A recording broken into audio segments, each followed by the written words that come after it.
Bom dia para vocês. Eu gostaria de compartilhar com vocês uma leitura de um livro que é do Rilke, chama Cartas a um Jovem Poeta. E Rilke, a arte de dar bons conselhos. São cartas que Deixa eu pegar o nome dele aqui. Franz Xaver Capus, são alemão, o Rilke é alemão, eu creio que não fala assim, né? Ele escrevia para o Rilke, isso em 1900 e a partir de 1903 até 1907, 1908, eles se correspondiam, cartas, e ele é um artista, um escritor, um poeta, que queria ouvir os conselhos do Rilke.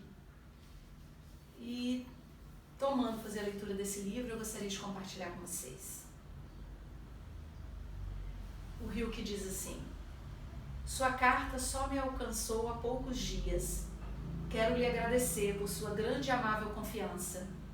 Mas é só isso que posso fazer. Não posso entrar em considerações sobre a forma de seus versos, pois me afasto de qualquer intenção crítica. E eu quero fazer um adendo com relação a isso, porque quando a gente entende que é só isso que a gente pode fazer, né, é agradecer a confiança da pessoa que nos procura, né, de forma amável, né, e entende também da importância da gente se afastar de qualquer julgamento, de qualquer intenção crítica. Aí sim, há uma força na ajuda. E é o que o Rilke conseguiu fazer na vida dessa pessoa. E esse é o convite, né, do Rilke. É a arte de dar bons conselhos. Não há nada que toque menos uma obra de arte do que palavras de crítica. Elas não passam de mal entendidos, mais ou menos afortunados. As coisas, em geral, não são tão fáceis de apreender e dizer como normalmente nos querem levar a acreditar. A maioria dos acontecimentos é indizível. Fantástica fala, em tudo, na verdade. Ele fala de poema, de escrever poema, mas em tudo que a gente vai empreender, em tudo que nós vamos fazer nessa vida, em tudo que a gente se propõe a fazer, elas não são tão fáceis de apreender, né, como normalmente nos querem levar a acreditar. Na verdade, a maioria dos acontecimentos é indizível.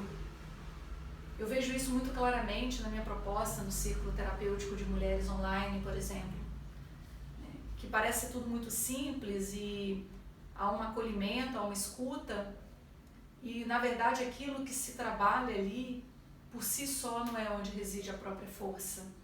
Não são as ferramentas utilizadas onde reside a força maior, onde nos querem acreditar. O acolhimento, a compreensão de um olhar de não julgamento, compreender que muito do que acontece ali, toda aquela energia, né, todo aquele encontro, ele tem um poder, é indizível e invisível aos nossos olhos. Ele produz efeitos nas pessoas. O trabalho terapêutico, ele é muito assim. Realiza-se um espaço que nunca uma palavra penetrou. E mais indizíveis do que todos os acontecimentos são as obras de arte, existências misteriosas, cuja vida perdura ao lado da nossa que passa. Feita essa observação prévia, posso lhe dizer ainda que seus versos não possuem uma forma própria, mas apenas indicações silenciosas e veladas de personalidade. E aí ele vai dizendo um pouco sobre como a obra de arte do outro reverberou nele.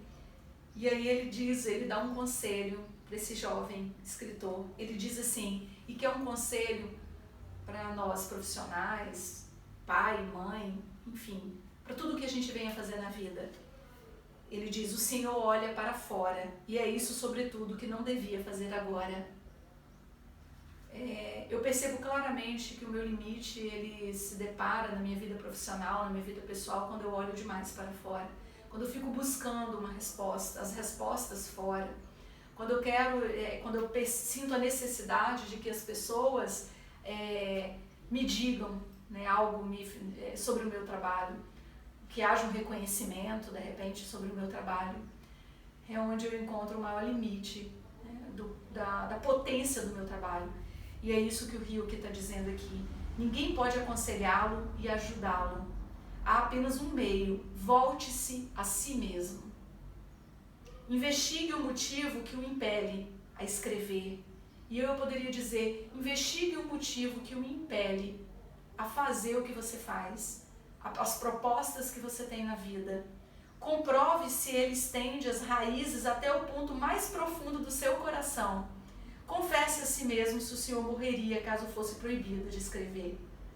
Sobre tudo isto, pergunte a si mesmo na hora mais silenciosa de sua madrugada: eu preciso escrever? Desenterre de si mesmo uma resposta profunda. É isso que faz com que tudo que a gente se propõe avance. É quando isso vem de algo muito mais profundo, não está na superfície. E aí desenterre de si mesmo uma resposta profunda. E se ela for afirmativa, se o senhor for capaz de enfrentar essa pergunta grave com um forte e simples preciso, então construa sua vida de acordo com tal necessidade. Sua vida tende a se tornar, até na hora mais indiferente e irrelevante, um sinal e um testemunho desse impulso. Então se aproxime da natureza. Procure, como o primeiro homem, dizer o que vê e vivencia, e ama e perde. Não escreva poemas de amor. Evite a princípio aquelas formas que são muito usuais e muito comuns. São elas as mais difíceis, pois é necessária uma força grande e amadurecida para manifestar algo de próprio, onde há uma profusão de tradições. Há muita coisa sendo feita, há muitas propostas, há muito conhecimento, há muita informação, né? Há muitas estratégias, inclusive, por exemplo, de autoconhecimento, há muita fala que se repete. Né? E aí o que ele está dizendo é: saia do comum, saia do trivial, saia da repetição, daquilo que é que sempre foi uma tradição ou aquela crença que é enraizada. A força reside na mudança. A força está na mudança. Quer força maior do que a gente ter que mudar com a forma como a gente sempre fez as coisas, como a gente sempre enxergou as coisas? É aí que reside a força. Então ele diz assim: resguarde-se dos temas gerais para acolher aqueles que seu próprio cotidiano lhe oferece. Descreva suas tristezas e desejos, os pensamentos passageiros e a crença em alguma beleza. Descreva tudo isso com sinceridade íntima, serena, paciente, e utilize para se expressar as coisas de seu ambiente, as imagens de seus sonhos e os objetos de sua lembrança. Caso seu cotidiano lhe pareça pobre, não reclame dele, reclame de si mesmo. Diga para si mesmo que não é poeta o bastante para evocar suas riquezas. Todo cotidiano há riqueza, toda vida há riqueza. Em cada pequeno detalhe há riqueza. A pobreza não está no nosso entorno, está na nossa dificuldade de resgatar o lado poeta, de viver. Não significa que eu escrevo livros, que eu sou poeta como Ryuki, mas o que é poetizar a vida? A não ser enxergar beleza, enxergar potência, enxergar plenitude nas pequenas coisas, na simplicidade do dia. Olha que interessante, ele diz assim: mesmo que estivessem em uma prisão, cujos muros não permitissem que nenhum dos ruídos do mundo chegasse aos seus ouvidos, o Senhor não teria sempre a sua infância? Essa riqueza preciosa rege esse tesouro das recordações? Volte para ela a atenção. Procure trazer à tona as sensações submersas desse passado tão vasto. Sua personalidade ganhará firmeza, sua solidão se ampliará e se tornará uma habitação à meia luz, da qual passa longe o burburinho dos outros. E desse ato de voltar para dentro de si, desse aprofundamento em seu próprio mundo, resultam versos. O Senhor não pensará em perguntar a alguém se são bons os versos. Também não tentará despertar o interesse de revistas por tais trabalhos, pois verá neles seu querido patrimônio natural, um pedaço e uma voz de uma vida, de sua vida. Uma obra de arte é boa quando surge de uma necessidade. É no modo como ela se origina que se encontra seu valor. fantástico isso. Quando eu leio esses versos, eu me lembro muito do círculo terapêutico, dos círculos que eu tenho feito, porque ele surgiu de uma necessidade. E ele trouxe tanto sentido, círculos, à minha vida. Eu preciso de você. Eu preciso desse útero para continuar me gerindo, para continuar me fortalecendo, para continuar construindo o meu caminho. É uma necessidade que primeiro é minha.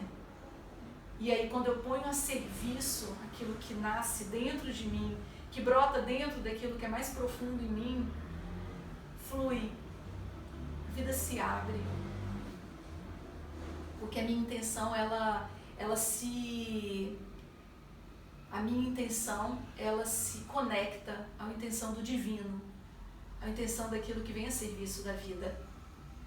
Voltar-se para si mesmo e sondar as profundezas de onde vem a sua vida. Nessa fonte o Senhor encontrará a resposta para a questão de saber se precisa criar. Aceite-a como ela for, sem interpretá-la. Talvez ela revele que o Senhor é chamado a ser um artista.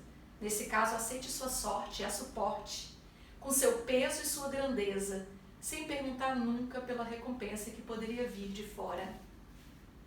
Fantástico. Eu vou pular um pedaço e vou finalizar. Não há meio pior de atrapalhar esse desenvolvimento do que olhar para fora e esperar que venha de fora uma resposta para questões que apenas seu sentimento íntimo talvez possa responder na hora mais tranquila. Obrigada, Ryuki. Um abraço a vocês.